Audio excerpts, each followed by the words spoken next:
Welcome to all students.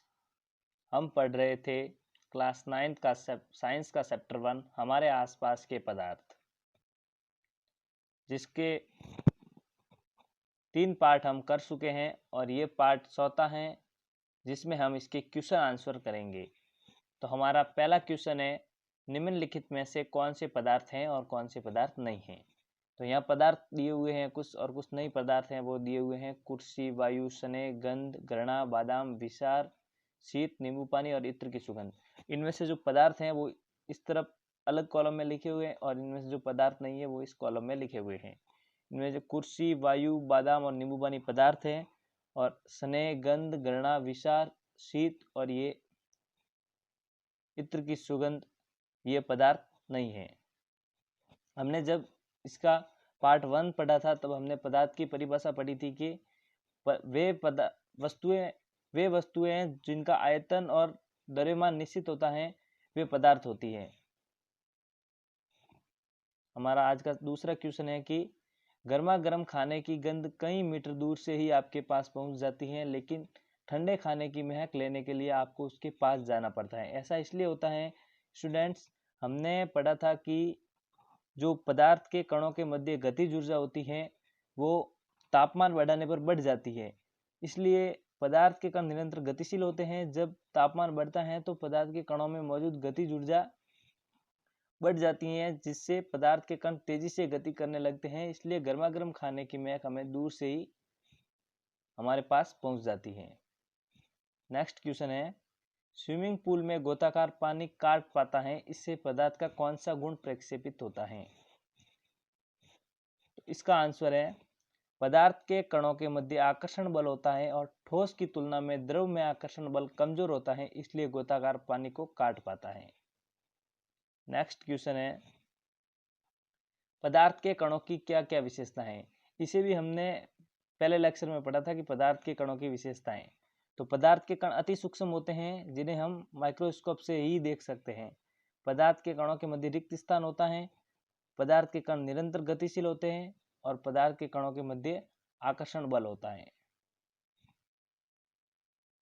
हमारा next question है, निम्न तत्व के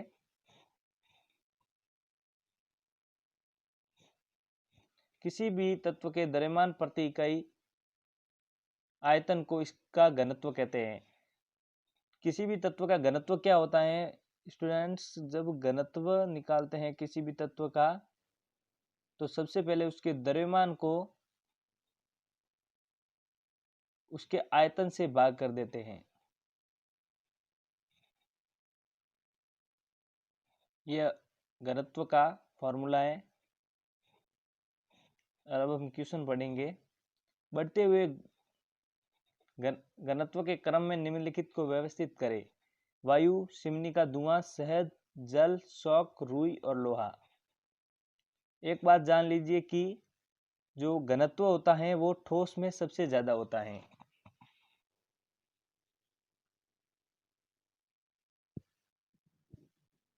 ठोस में घनत्व सबसे ज्यादा होता है, फिर घनत्व द्रव में ज्यादा होता है और गैसों का घनत्व सबसे कम होता है।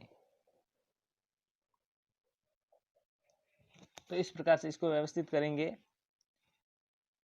कि वायु का घनत्व सबसे कम होता है, इसके बाद चिमनी के धुआं का घनत्व होता है, इसके बाद रुई का घनत्व होता है, इसके बाद जल का घनत्व होता है, इसके बाद शहद का, इसके बाद शौक का और लोहे का घनत्व इन सब में से सबसे अधिक है।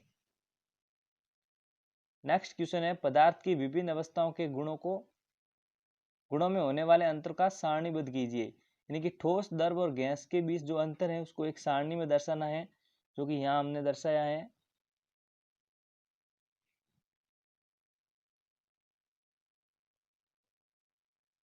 ठोस पदार्थों का आकार व आयतन निश्चित होता है, जबकि द्रवों का आयतन निश्चित होता है लेकिन आकार अनिश्चित होता है। और गैसों में न तो आकार निश्चित होता है और न ही आयतन निश्चित होता है। ठोस पदार्थों में संपीड़ितता नगण्य होती है या नई के बराबर होती है। द्रवों में भी संपीड़ितता नई के बराबर होती है, जबकि गैसों को आसानी से संपीड़ित किया जा सकता है।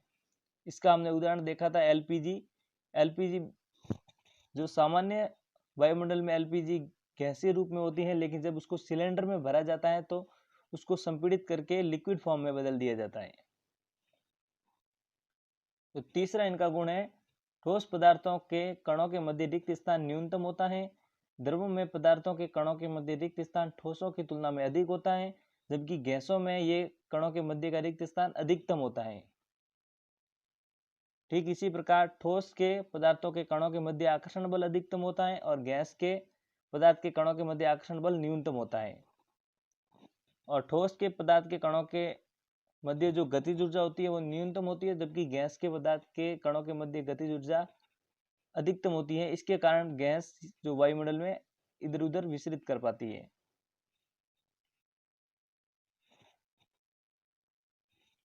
हमारा नेक्स्ट जो क्वेश्चन है, निम्नलिखित पर टिप्पणी कीजिए। सबसे पहला शब्द है दृढ़ता। दृढ़ता पदार्थ का एक गुण है। यह गुण पदार्थ के कणों के मध्य रिक्त स्थान को व्यक्त करता है। कणों के मध्य रिक्त स्थान जितना कम होता है पदार्थ उतना ही दृढ़ होता है। यह गुण ठोसों में अधिक पाया जाता है। तो दूसरा है वो है संपीड्यता।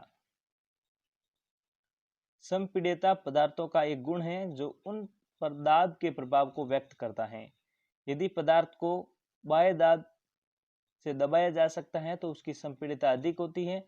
ये गुण गैसों में सर्वाधिक होता है। इसका उदाहरण हम देख सकते हैं एलपीजी और शुष्क बर्फ, जिसे हम कार्बन डाइऑक्साइड होती है वो उसका ठोस रूप होता है, उसे शुष्क बर्फ कहते हैं। इसे आग बुझाने वाले अग्निशमन यंत्रों में यूज लिया जाता है। नेक्स्ट है हमारा तरलता।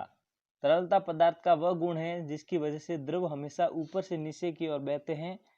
ये ठोस पदार्थों में नहीं होता है। ये गुण गैसों में भी होता है। इसी के कारण गैसें चारों ओर बहती हैं।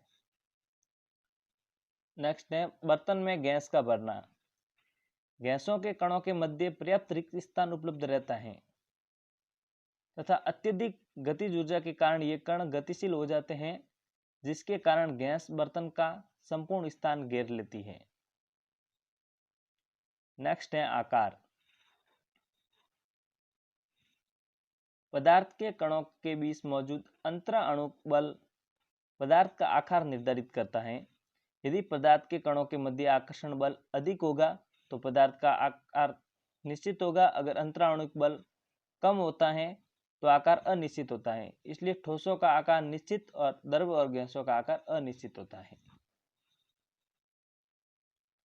नेक्स्ट है गतिज ऊर्जा।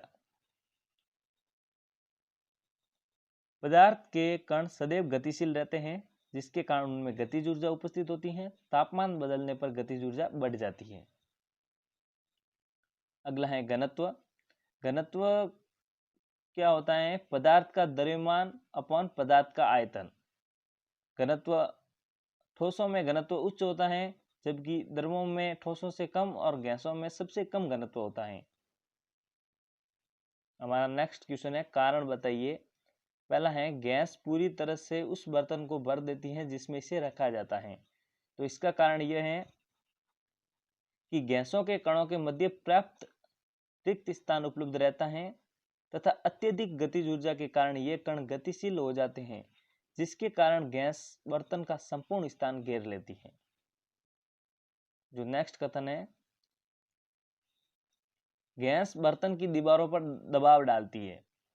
तो इसका कारण है गैस के कण तेज गति से सभी दिशाओं में इधर उधर भागते हैं, जिसके कारण वे एक दूसरे से टकराते हैं और बर्तन की दीवारों से ज्यादा बल से टकराते हैं। इसलिए गैस बर्तन की दीवारों पर दबाव डालती है।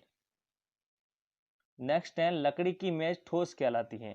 तो इसका कारण है कि एक लकड़ी की मेज का निश्चित आकार और निश्चित आयतन होता है। यह बहुत ही कठोर होता है, इसे दबाया नहीं जा सकता। ये सभी गुण ठोस के अंदर होते हैं, तो इसलिए हम कह सकते हैं कि लकड़ी की मेज ठोस होती है। जो हमारा नेक्स्ट कथन है वो है हवा में हम आसानी से हाथ चला सकते हैं, लेकिन एक ठोस लकड़ी के टुकड़े में हाथ चलाने के लिए हमें कराटे में दक्ष होना पड़ेगा। तो इसका कारण है हवा के कणों के बीच अत्यधिक रिक्त स्थान होता है, जबकि ठोस के कणों के बीच रिक्त स्थान नगण्य होता है। इसलिए हवा में हम आसानी से अपना हाथ चला सकते हैं, लेकिन एक ठोस लकड़ी के टुकड़े में हाथ चलाने के लिए हमें कराटे में दक्ष होना पड़ेगा। नेक्स्ट क्वेश्चन है, सामान्यतः ठोस पदार्थों की अपेक्षा द्रवों का घनत्व कम होता है, लेकिन आपने बर्फ के टुकड़े को जल पे तैरता हुआ देखा है, पता लगाइए ऐसा क्यों होता है।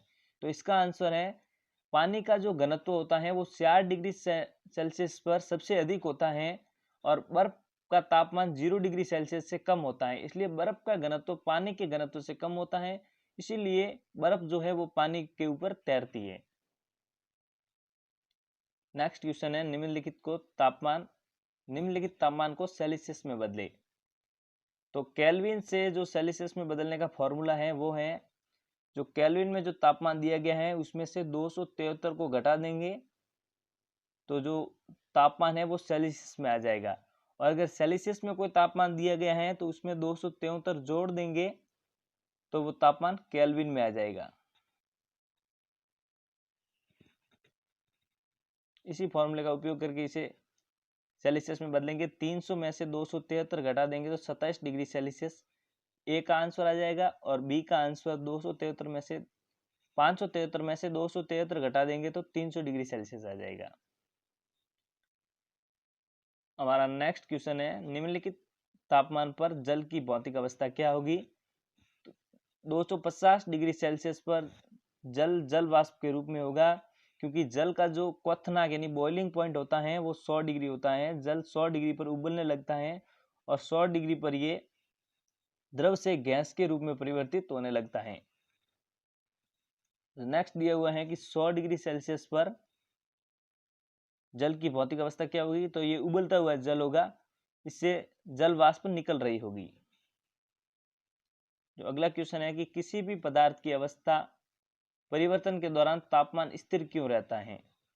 तो इसका आंसर है, किसी भी पदार्थ की अवस्था परिवर्तन के दौरान ताप इसलिए स्थिर रहता है क्योंकि दी जाने वाली ऊष्मा उसके कणों के बीच आकर्षण बल को तोड़ने में प्रयुक्त हो जाती है। अतः इस प्रकार अवस्था परिवर्तन के दौरान दी जाने वाली ऊष्मा को गलन या वाष्पीकरण की गुप्त ऊष्मा कहा जाता है। क्या होता है कि जब हम किसी पदार्थ को एक निश्चित तापमान पर उसे तापमान देते हैं तो वो अपने बॉइलिंग पॉइंट या फिर मेल्टिंग पॉइंट पर आकर तापमान रुक जाता है, क्योंकि जो वो ऊष्मा होती है वो उस पदार्थ को एक स्टेट से दूसरी स्टेट में बदलने के लिए लग जाती है, इसलिए जो तापमान होता है वो बढ़ता नहीं है। नेक्स्ट क्वेश्चन है, वायुमंडलीय गैसों को द्रव में परिवर्तित करने के लिए कोई विधि सुझाइए। तो दाब को बढ़ाकर तापमान को घटाकर गैसों को द्रव में परिवर्तित किया जा सकता है। इसके लिए एक उदाहरण ले सकते हैं हम कि एक सिलेंडर में वायुमंडलीय गैस भरकर उस पर लगे पिस्टन से उसे संपीड़ित करके ताप को कम करने पर पदार्थ के कण समीप आते हैं, जिससे वो द्रव में बदल जाती है। इस गर्म शुष्क दिन में कूलर अधिक ठंडा क्यों रहता है। तो इसका आंसर है, गर्म शुष्क दिन में वायु में नमी या आर्द्रता कम होती है तथा तापमान अधिक होता है, जिसके कारण वाष्पीकरण की दर बढ़ जाती है, क्योंकि तापमान बढ़ने पर आर्द्रता घटने पर वाष्पीकरण की दर में वृद्धि होती है तथा हम जानते हैं कि वाष्पीकरण से शीतलता उत्पन्न होती है, अतः कूलर के अंदर से ठंडी हवा कमरे में फैलकर ठंडक प्रदान करती है। नेक्स्ट क्वेश्चन है, गर्मियों में घड़े का जल ठंडा क्यों होता है। तो इसका आंसर है, घड़े में बहुत अधिक संख्या में छिद्र होते हैं, जिससे पानी बाहर रिसता रहता है तथा इसका वाष्पीकरण हो जाता है।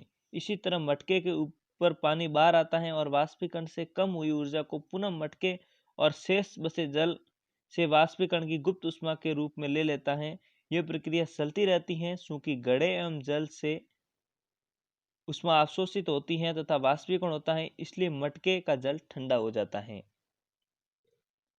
जो नेक्स्ट क्वेश्चन है वो है, एसीटोन पेट्रोल या इत्र हमारी हथेली पर ठंडी क्यों हो जाती है। तो इसका आंसर है, एसीटोन पेट्रोल या इत्र डालने पर हमारी हथेली इसलिए ठंडी हो जाती है क्योंकि इसके कारण हथेली या इसके पास से ऊर्जा प्राप्त कर लेते हैं और वाष्पीकरण हो जाते हैं, जिससे हथेली पर शीतलता महसूस होती है। वाष्पीकरण के कारण शीतलता होती है।